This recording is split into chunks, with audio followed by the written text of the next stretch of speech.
It was a dull, drizzly afternoon on the island of Sodor.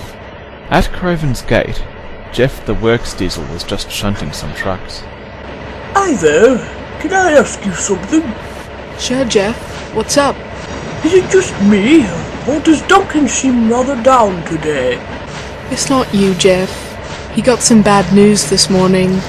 Oh, what sort of bad news? It's his favourite comedian.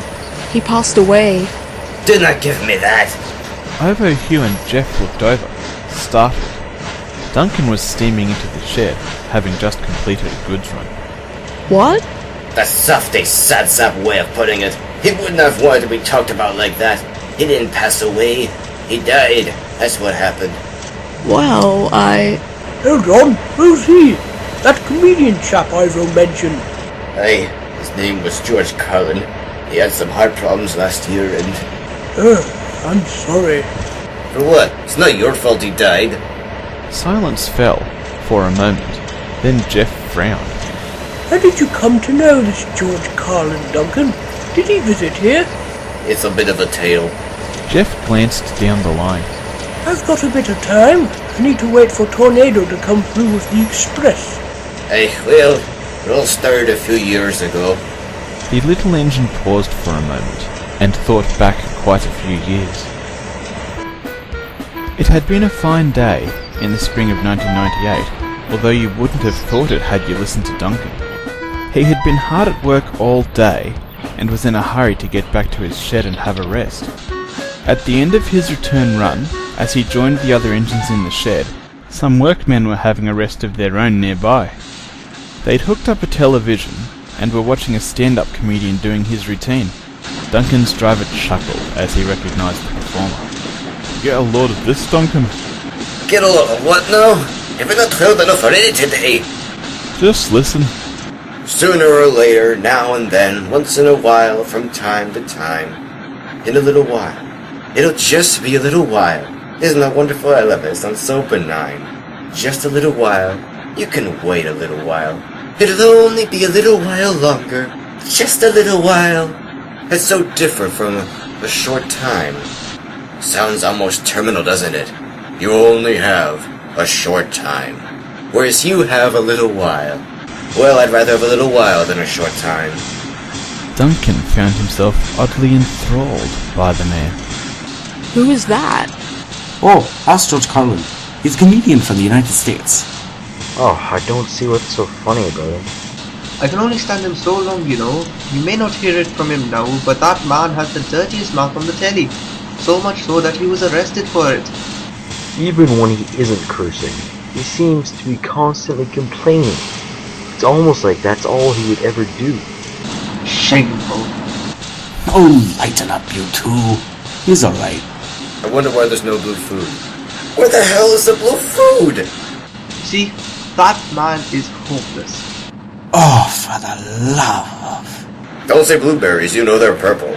Blue cheese, no. Blue cheese is just white cheese with a bunch of mold in it. Duncan suddenly roared with laughter. The workmen joined in a moment later. They found Duncan's reaction almost as priceless as the show itself. So he's foul-mouthed and complains a lot. It's not hard to see why Duncan likes him. Duncan thought George Carlin was wonderful, and didn't care what the other engines thought. Those prudes don't get it, he thought to himself. That man tells it like it is, no matter who doesn't want to hear it. From time to time, he would get to see another show. Fine and dandy. That's an old-fashioned one, isn't it? Yeah. Say to a guy, how are you? And he says, fine and dandy. Nah, B. I never say that. You know how come? Because I'm never both those things at the same time. Sometimes I'm fine. Not dandy. Close to dandy. Not quite fully dandy. Other times, I am indeed highly dandy. However, not fine. One time, 1965, August, for about an hour. I was both fine and dandy at the same time. But nobody asked me how I was! As time went on, George Carlin's comedy began to grow on the other engines. About this time, someone was telling you to get on the plane. Get on the plane, get on the plane. I say, I'm getting in the plane. In the plane. Let Evil Knievel get on the plane. I'll be in here with you folks in uniform. There seems to be less wind in here. The other engines began to get it, and they started to lighten up. In your own words. You know where you hear that a lot? In a classroom or in a courtroom. They'll say, tell us in your own words. Do you have your own words? Hey, I'm using the same ones everyone else has been using. Next time they tell you to say something in your own words, say Nick Flablani Quando Flu! Over time, Duncan watched Carlin grow greyer and slower and shorter. No, you wouldn't know it, for some of the things I've said over the years. But I like people. I do. In his years on the railway, Duncan had seen this happen to more than a few people. Never mind. People last so long nowadays, it'll be ages before that happens.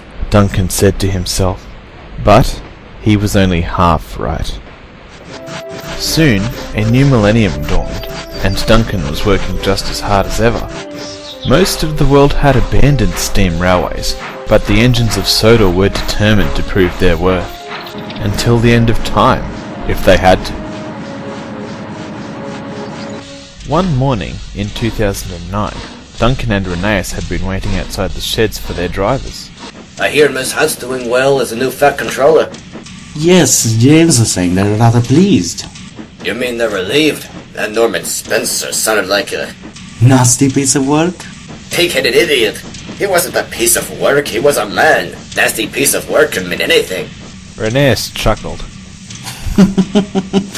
I take your point. He looked closely at Duncan. You know, that sounded a bit like George Carlin. I suppose so. As Renaeus departed, Duncan found himself deep in thought. It had been a while since he'd heard anything from the American comedian. A few minutes later, his driver strode over. Driver, there's something I've been wondering. What would that be, Duncan? That comedian, George Carlin, has he done any shows of late? I've not heard any more of him recently. Duncan's driver glanced down for a moment. Then he answered Duncan's question.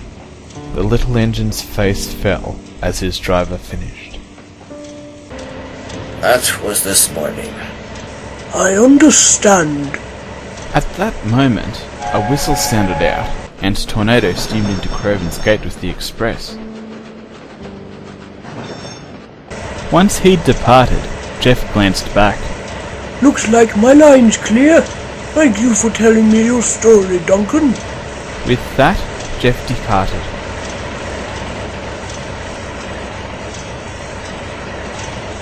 For the rest of that day, Duncan performed his duties with barely a word. The other engines gave him space.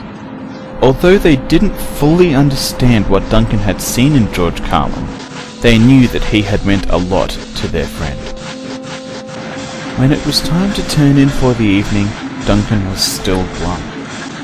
Just as he was leaving, Duncan's driver remembered something which, hopefully, would cheer the little engine up. You know what, Duncan? I think George Carlin liked you too. Duncan was taken aback. What? Now what would a man like him know of an engine like me? Wait and see. As his driver departed, Duncan could only wonder what he was talking about. Duncan and his driver were supposed to have the next day off, but, much to Duncan's surprise, his driver arrived at the sheds the next morning with his granddaughter in tow. Hello, Claire. Hello, Duncan. Duncan, do you remember that children's television program?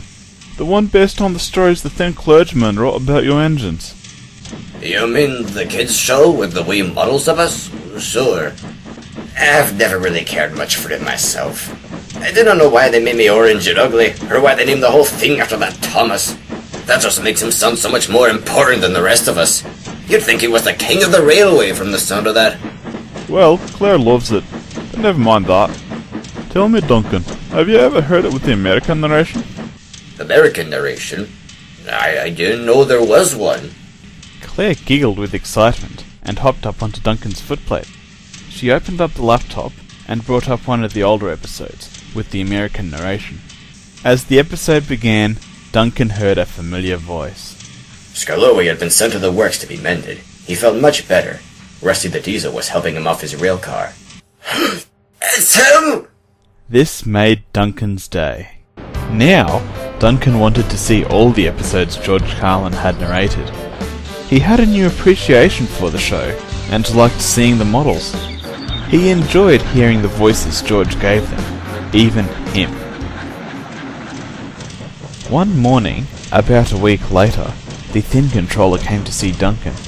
He explained that Duncan's brother, on the Tally-Flynn Railway, had been repainted to look like him, and asked Duncan if he would like to do the same.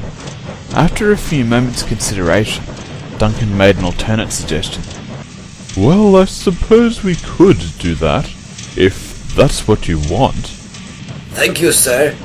That afternoon, Duncan went into the works to be repainted. A couple of evenings later, the other engines of the Skarloey Railway were in the sheds. I hope Duncan's alright. He's been in the works for a couple of days now. I don't think there's anything to worry about, Rusty. From what I've been told, he's only getting repainted. But Grandpa, a repaint, it doesn't usually take this long. It's taken a while, Peter-san, because Duncan has received a new livery. The engines looked over to see the Thin Controller standing by their shed. Has received a new livery? You mean he's ready? A familiar whistle sounded out, and Duncan steamed into the sheds. The other engines blinked in astonishment. Resplendent in a bright coat of paint, Duncan looked as though he'd been lifted straight from the cover of a Thomas and Friends DVD. Well, that's, Rather bright. Is this going to be a permanent change? Not really, no.